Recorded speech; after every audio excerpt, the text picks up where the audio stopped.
Hello there friends, welcome back to another episode of Generation Tech. My name is Alan. Mon Mothma has always been the leader of the rebellion, but then something changed about her when the Andor series came out. You see, my perception of Mon Mothma has always been that she was this very compassionate and kind individual who cares a lot about the suffering of the average person. This is based on her actions during and after the war. She demilitarized the New Republic. She allowed most Imperial officers to surrender without being charged with any war crimes for what they did during the conflict. And during the war, she fought to restrain the more radical elements of the Rebel Alliance, like Saw Gerrera. There's a lot to like about Mon Mothma. She's very rational. She seems very grounded as a person. She has empathy that one can only really develop by living an actual life amongst the people. Or so I thought. Because there's that episode in Andor where we finally get to see her apartment, the Chandrilian Embassy, and the sheer amount of wealth and luxury exuding from that location instantly made me judge her. Even though, she probably doesn't even technically own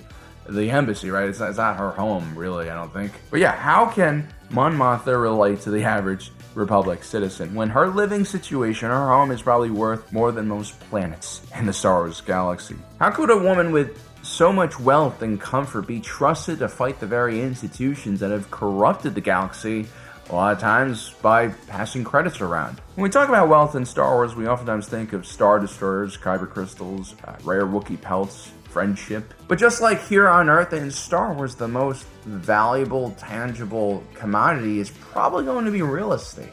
It's estimated that the value of all developed land and buildings worldwide is roughly $350 to $400 trillion. That makes up a significant percentage of the entire planet's value. And the value of individual real estate really does depend on where you are on the planet. There's some places in the world where you could still get away with just finding a plot of dirt and creating a basic lean-in for free. Of course, you're not going to be connected to the electrical grid. You're not going to have gas and water lines coming to that lean-in, but you don't have to pay taxes, which is nice. And at the other extreme in our world, in the most urbanized and populated areas of the world, the big cities like New York City, London, Tokyo, Hong Kong, property can cost tens of thousands of dollars per square foot, and you have to pay tens of thousands of dollars a month in taxes or maintenance fees just to live there. The price of real estate is really determined by a few different factors: location, supply, demand, the individual quality of the units, and also economic, political, and societal factors. And today we're going to be taking all of these factors into account while we try to do the impossible, which is figure out just how much money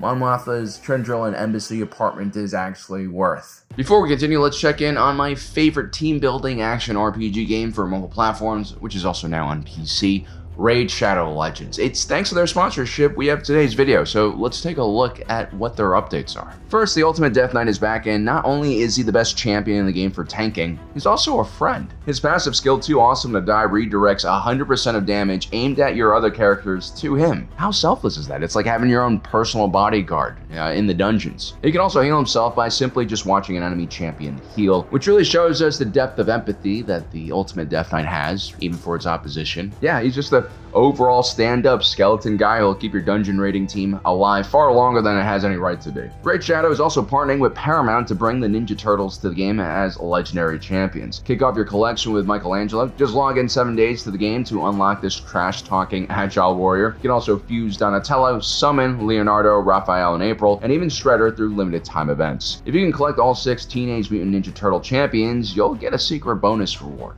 So check out my link in the description below, or click on that QR code on screen to check out Raid Shadows and get some really awesome exclusive benefits. First, we have a huge starter pack for beginners, which includes an epic Chonoru champion. And then once you reach level 15, you'll get another starter pack and epic hero champion Uugo. You can also get one of the following 6 champions by using these promo codes: Green Warder Ruroc with the code Treehugger, Tohonorak with the code Desert Queen, Alice the Wanderer with the code Get Alice, Sun Wukong with the code Monkey King, and Fallen Foulbeard with the code Demon Slayer, and Ultimate Death Knight with the code UD King. You gotta hop on those promo codes fast because 48 hours after you click and use my link, those deals will be gone. So what are you waiting for? Get out there and start raiding today. So if the value of real estate is directly connected to location and supply and demand, there's no place in the galaxy that has more of both of these qualities than the capital of the Republic, Coruscant. The foundation of Coruscant very much represented the beginning of the Republic era. It was from Coruscant that all of these ships went out and colonized and pioneered all of the planets that we now know and love that make up the Star Wars galaxy. For tens of thousands of years, the people of Coruscant dreamed and built a city that is simply unrivaled even in the core regions of the galaxy. Coruscant would become so overbuilt that it would actually become what's known as Yoseminopolis, or one endless city that sprawls all across the entire surface of the planet. And once the inhabitants of this worldwide city ran out of open ground, they started building upwards, and eventually there were over 5,000 individual layers making up this city. This created deep underground mazes and labyrinths where people have never even seen sunlight. It also raised the ground level of the city many miles into the sky. Remember that rock monument we see on Coruscant in The Mandalorian? Well, that's Umate. It was once the highest mountain in the ancient Coruscant Monterey Range.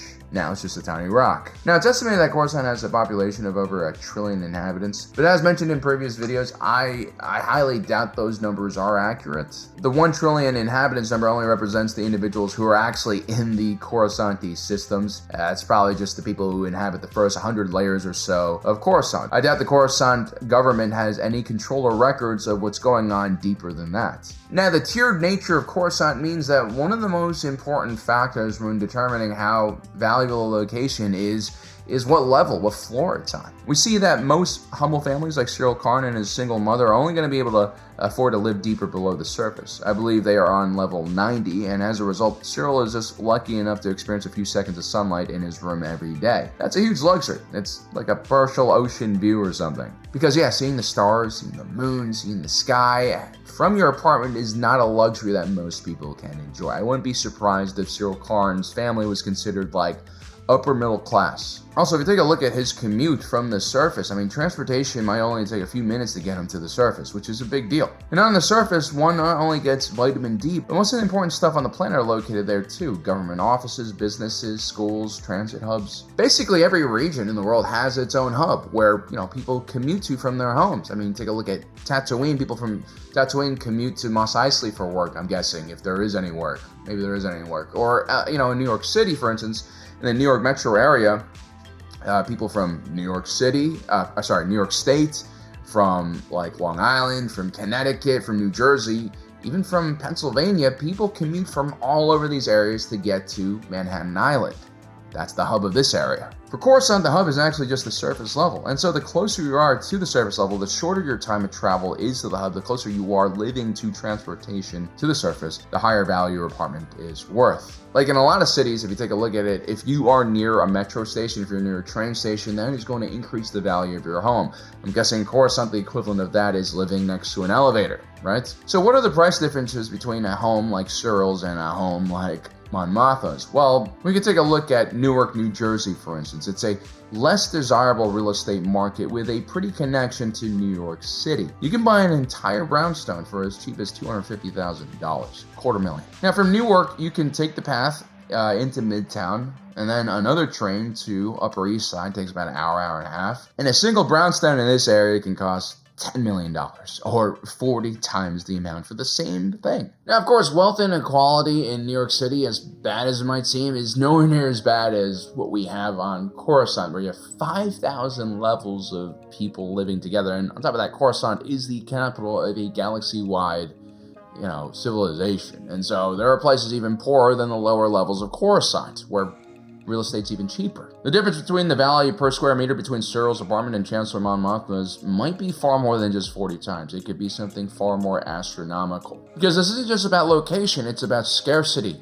and demand. Mon Mothma's home isn't just on the surface. It's inarguably the nicest and safest part of the surface of Coruscant, the Federal District. This is where all the major political infrastructure is kept in the galaxy, including the Imperial Palace and the Imperial Senate building. As a result, the real estate market in the Federal District isn't just full of locals who are, looking for a nice place to live. It's going to be a galactic market that attracts ambitious people and entities from all over the galaxy. Let's say you're in charge of a ship manufacturer and you want regulations to go your way, or maybe you're looking to get a large government contract. Well, having a nice penthouse in the Federal District allows you to host senators, spoil them with food and wine until they agree to help you out. While those senators might not make it out all the way to fund, or if you ask them nicely, they might recognize an apartment with an address in their own neighborhood in the Senate district. So in that way, having an apartment here is priceless for some. I'm actually pretty sure the Trade Federation and the Techno Union in the years leading up to the Clone Wars had bought up space in the area just so they can lobby different political factions of the Senate. And so the amount of demand, the amount of different interests that might want to live here is going to be immense. On top of that, every member planet in the galaxy is probably jostling over prime real estate, who has the tallest penthouse,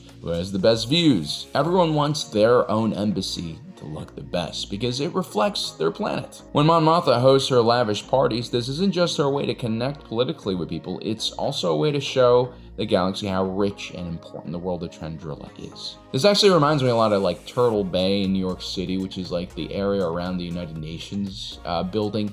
There are a lot of really nice embassies in that area taking up, some prime real estate. It should be noted that the Chandrilian Embassy represents a home away from home, a place where Mon Mothma can realistically control her own staff, her own security personnel. Even during the Imperial era, a planet's embassy is still sacred territory and off limits for Imperial security. To Mon Mothma, her home is simply priceless. There's that word again. And once we actually figure out the price of this apartment, it might as well be priceless because most people, most high-level officials, most corporations, even most planets are not going to be able to afford this. So let's try to figure out the square footage of Mon Mothma's place. It's quite massive for an urban dwelling, and it's not in the usual econo layout we're all used to. One living room, one bedroom, a tiny bathroom and kitchen. This looks more like a penthouse suite, custom designed for entertaining large amounts of guests. First, it seems like there's at least 2 levels in this apartment, potentially more. We have the upper levels, which I'm guessing is where the private living space is. This most likely includes the master bedroom for the Mothmas. It's also going to have a room for Lyda. There's also going to be, very luxurious bathrooms, closet space, an additional living room, maybe even a small little kitchen just for the small family to use. The living quarters upstairs is going to be massive because most likely it matches the size of the first floor, which is where Mon gets to host dignitaries from all over the galaxy and throw awesome parties. During the parties that Mon Mothma hosts, we see that all the rooms kind of flow into one another in a very kind of natural way, creating all sorts of different spaces for people to hang out in and have either merriment or more private conversations. The room in which Mon Mothma and Taekoma have a conversation in is one of the smaller rooms, a living room of sorts, with its circular table and couch, which all resides in a cutout in the floor. Another one of these rooms is a sizable dining room. This is where Mon hosts feasts and important dinners with smaller groups of people. This is also where she has breakfast with her family. This table can easily sit at least 18 people, if not more. Then we have the central hallway, or what I like to call the hub room of the first floor that connects to the stairs going up to the private quarters and also to the other 2 rooms we mentioned. This hub room is quite large for just a hallway, and during the party sequence it's big enough to fit an entire bar. I wouldn't be surprised if on that first level you have a massive kitchen as well. This is probably going to be specially built to kind of cater these larger events. It's also not uncommon for a household like this to have several permanent caretakers living in the house, and so there could be crew quarters here as well. This type of custom-built layout is only going to add value to this apartment. Simply put, when you get to the penthouse level of square footage, you're going to see all types of very interesting layouts that you won't see with something more standard like a studio or 1 bedroom. I'm going to guess that each one of these floors is going to be at least around 5,000 square feet, or roughly around 1/10 the size of a football field. Which means that the Chandrilian Embassy in total probably has around 10,000 square feet, which in the high-level premium markets is like kind of a standard. 10,000 square feet is also about the same amount of retail space you'll find in a Walgreens or CVS. Again, I might be on the low sides of the estimate because this embassy building might have, offices upstairs or more floors. There might be 4 or 5 floors for all I know. But yeah, let's just stick with 10,000. That's our minimum. So how much will Mon's apartment cost per square foot? Well, we're going to use our $1 to 1 credit conversion that we came up with many years ago. The most expensive real estate here on Earth is close to around $10,000 a square foot. A quadruplex penthouse at 111 West 57th Street was priced at $110 million for about 11,480 square feet. And in London, the record per square foot for real estate was around 8,500 pounds. For a home on Billionaire's Row or Kensington Palace Gardens. So if Mon Mothma's embassy were valued at the same rate as some of the most expensive real estate here on Earth, that embassy would cost around 100 million credits. But here's the thing, the exclusivity of Mon Mothma's apartment makes even a fancy penthouse overlooking Central Park or a fabulous townhouse on Billionaire's Row in London seem kind of common. This isn't a simple residential unit, it's an embassy that was built specifically for the Chandrilian, so I'm not even sure if it's possible to sell it, as the grounds on which it was built may be considered Chandrilian territory and was, gifted to the Chandrilian tens of thousands of years ago. The scarcity factor for this unit is crazy. It's literally a one of a kind. There is only one federal district, and there's also no more land on Coruscant that could be developed. Basically, there is no more supply, but every day you have more and more people being born into the galaxy. And while more than 100,000 people in our own world have net worths of over $100 million and could potentially buy a penthouse in that price range, in Star Wars, because of the size of the galactic economy, the amount of people who can afford 100 million credits is going to be a lot more. There could be millions, if not billions of people who can afford it. I'm going to guess that 100 million credit home is going to be more of a standard price for a 10,000 square foot apartment on the surface of Coruscant. So a top-end premium apartment like the Chandrilian Embassy, well, I think that fetches closer to 10 to 100 times the price of just a normal building on the surface. And so I would peg this Chandrilian Embassy to be at least 1 billion credits and probably closer to tens of billions of credits in price. Easily more expensive than the claims rights for most Outer Rim planets. To give you more context, an Imperial-class Star Destroyer costs around 150 million credits. The amount of money that Andor stole from the Imperial Depository is around 80 million credits, or a portion of the pay of all Imperial troops in the sector. At 1 to 10 billion credits in cost, the Chandrilian Embassy shows us that value is tied to things, that are far more unpredictable than just like function and the material cost of building a unit. Sometimes scarcity and demand alone can drive things to extraordinarily high values. And so waking up in the morning, having the sunlight hit you on the face on Coruscant, being able to glance out over the galactic city as you dine in the morning, being right next door to all of the important dignitaries from the core worlds and leaders of business and industry, these things are simply priceless for the elite of the elite in the galaxy. The people who are buying 1 to 10 billion credit homes in the Star Wars galaxy are not individuals with just 1 to 10 billion credits. They might have hundreds of billions of credits. They might have trillions of credits, for all we know. In those circles, buying a home like this is either a lifelong dream or more like a business asset that will generate them billions more credits through business dealings and political favors. It's simply dizzying to think just how wealthy such individuals would have to be. Now, some people might ask me, Alan, if the Star Wars galaxy has millions of worlds and millions more people than Earth does, shouldn't a penthouse apartment also scale up at the same rate? If the Chandrilian Embassy costs about 100 million credits here on Earth, in a galaxy where we have 1 million more planets, shouldn't that embassy also cost 1 million times more? Well, the thing is, there is only one Coruscant, one federal district, which does make the Chandrilian Embassy very valuable, especially because of all of those political and economic ties you could develop living there. But there's also many population centers in the galaxy. In the core, there are dozens of Yoseminopolis worlds, just like Coruscant. There are also worlds that are more natural and beautiful, like Alderaan, that might have their own luxury housing as well. And while these planets might not have apartments that are as beautiful as the Chandrilian Embassy or as valuable, you are going to have a much larger market for these type of 1 to 10 billion credit penthouses, which sounds insane, but yeah, that's going to be a thing in a galaxy-wide economy. And so while the demand for housing is infinitely bigger in Star Wars when compared to Earth, the supply is also infinitely bigger, meaning the price for real estate, while having a much larger range than Earth, won't be millions of times more valuable. There is one interesting thing I want to know. Davos Skolden, the very shady Chandrilian banker who has all the money in the world but has very little prestige because of his shady dealings, he seems like the kind of individual who would love to buy the Chandrilian Embassy. And I'm pretty sure that, no one will ever sell it to him. So again, when a buyer tries to buy something like this and there is no price, then maybe we can just label the Chandrilian Embassy not 1 to 10 billion dollars, but simply priceless. Well, guys, I hope you enjoyed today's video. Remember to subscribe, hit that notification button down below so you don't miss out on the rest of our awesome content. As usual, my name is Alan, reminding you that my allegiance is to the Republic, to democracy.